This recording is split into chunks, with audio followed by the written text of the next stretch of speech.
ನವರಾತ್ರಿಯ 7ನೇ ದಿನ ಕಾಲರಾತ್ರಿಯನ್ನು ಪೂಜಿಸುತ್ತೇವೆ. ಇದರ ಹಿಂದಿನ ಮಹತ್ವವೇನು, ಇದರ ಹಿಂದಿನ ಕಥೆಯೇನು ಎಂದು ತಿಳಿದುಕೊಳ್ಳೋಣ ಬನ್ನಿ. ಜಗನ್ಮಾತೆ ದುರ್ಗೆಯ 7ನೆಯ ಶಕ್ತಿಯನ್ನು ಕಾಲರಾತ್ರಿ ಎಂಬ ಹೆಸರಿನಿಂದ ತಿಳಿಯಲಾಗುತ್ತದೆ. ಅವಳ ಶರೀರದ ಬಣ್ಣವು ದಟ್ಟವಾದ ಅಂಧಕಾರದಂತೆ ಪೂರ್ಣವಾಗಿ ಕಪ್ಪಾಗಿದೆ. ತಲೆಯ ಕೂದಲು ಬಿಟ್ಟುಕೊಂಡು ಹರಡಿಕೊಂಡಿದೆ. ಕತ್ತಿನಲ್ಲಿ ಮಿಂಚಿನಂತೆ ಹೊಳೆಯುತ್ತಿರುವ ಮಾಲೆಯಿದ್ದು 3 ಕಣ್ಣುಗಳಿವೆ. ಈ 3 ಕಣ್ಣುಗಳು ಬ್ರಹ್ಮಾಂಡದಂತೆ ಗೋಲವಾಗಿದೆ. ಇವುಗಳ ಕಿರಣಗಳು ವಿದ್ಯುತ್ತಿನಂತೆ ಪಸರಿಸಿಕೊಂಡಿದೆ. ಇವಳ ಮೂಗಿನ ಉಚ್ಛ್ವಾಸ ನಿಶ್ವಾಸದಿಂದ ಅಗ್ನಿಯ ಭಯಂಕರ ಜ್ವಾಲೆಗಳು ಹೊರಡುತ್ತಿವೆ. ಇವಳ ವಾಹನ ಕತ್ತೆಯಾಗಿದೆ. ಮೇಲಕ್ಕೆ ಎತ್ತಿರುವ ಬಲಗೈಯ ವರಮುದ್ರೆಯಿಂದ ಎಲ್ಲರಿಗೆ ವರದಾನ ನೀಡುತ್ತಿರುವಳು. ಕೆಳಗಿನ ಬಲಗೈ ಅಭಯ ಮುದ್ರೆಯಿಂದಿದೆ. ಎಡಗಡೆಯ ಮೇಲಿನ ಕೈಯಲ್ಲಿ ಕಬ್ಬಿಣದ ಮುಳ್ಳು ಹಾಗೂ ಕೆಳಗಿನ ಕೈಯಲ್ಲಿ ಖಡ್ಗವಿದೆ. ಕಾಲರಾತ್ರಿ ದುರ್ಗೆಯ ಸ್ವರೂಪವು ನೋಡಲು ಅತ್ಯಂತ ಭಯಂಕರವಾಗಿದೆ. ಆದರೆ ಇವಳು ಯಾವಾಗಲೂ ಶುಭ ಫಲವನ್ನೇ ಕೊಡುವವಳಾಗಿದ್ದಾಳೆ. ಇದೇ ಕಾರಣದಿಂದ ಇವಳ ಇನ್ನೊಂದು ಹೆಸರು ಶುಭಂಕರಿ ಎಂದು ಇದೆ. ಆದ್ದರಿಂದ ಇವಳಿಂದ ಭಕ್ತರು ಯಾವುದೇ ಪ್ರಕಾರದಿಂದ ಭಯಭೀತರಾಗುವ ಅವಶ್ಯಕತೆ ಇಲ್ಲ. ನವರಾತ್ರಿಯ 7ನೇ ದಿನ ಕಾಲರಾತ್ರಿಯ ಉಪಾಸನೆಯ ವಿಧಾನವಿದೆ. ಈ ದಿನ ಸಾಧಕನ ಮನಸ್ಸು ಸಹಸ್ರರ ಚಕ್ರದಲ್ಲಿ ನೆಲೆಗೊಳ್ಳುತ್ತದೆ. ಅವನಿಗಾಗಿ ಬ್ರಹ್ಮಾಂಡದ ಎಲ್ಲಾ ಸಿದ್ಧಿಗಳ ಬಾಗಿಲು ತೆರೆದುಕೊಳ್ಳುತ್ತವೆ. ಈ ಚಕ್ರದಲ್ಲಿ ಸ್ಥಿತವಾದ ಸಾಧಕನ ಮನಸ್ಸು ಪೂರ್ಣವಾಗಿ ತಾಯಿ ಕಾಲರಾತ್ರಿಯ ಸ್ವರೂಪದಲ್ಲೇ ಸ್ಥಿರವಾಗುತ್ತದೆ.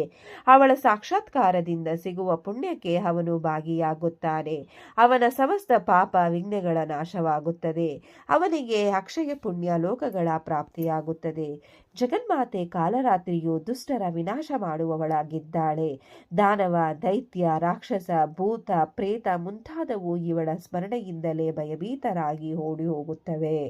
ಇವಳು ಗೃಹ ಬಾಧೆಗಳಲ್ಲೂ ಕೂಡ ದೂರ ಮಾಡುವವಳಾಗಿದ್ದಾಳೆ. ಇವಳ ಉಪಾಸಕರಿಗೆ ಅಗ್ನಿಭಯ, ಜಲಭಯ, ಜಲ್ತು ಭಯ, ಶತ್ರುಭಯ, ರಾತ್ರಿ ಭಯ ಮುಂತಾದವುಗಳು ಎಂದು ಆಗುವುದಿಲ್ಲ.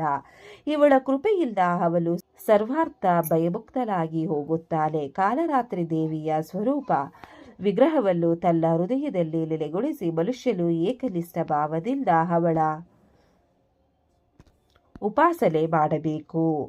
ಯಮ, ನಿಯಮ, ಸಂಯಮವನ್ನು ಅವಳು ಪೂರ್ಣವಾಗಿ ಪಾಲಿಸಬೇಕು. ಬಲ, ವಚನ, ಶರೀರದ ಪಾವಿತ್ರ್ಯತೆ ಇರಿಸಿಕೊಳ್ಳಬೇಕು. ಅವಳು ಶುಭಂಕರಿ ದೇವಿಯಾಗಿದ್ದಾಳೆ. ಅವಳ ಉಪಾಸನೆಯಿಂದ ಉಂಟಾಗುವ ಶುಭಗಳ ಗಣನೆ ಮಾಡಲಾಗುವುದಿಲ್ಲ. ನಾವು ನಿರಂತರ ಅವಳ ಸ್ಮರಣೆ, ಧ್ಯಾನ ಮತ್ತು ಪೂಜೆ ಮಾಡಬೇಕು.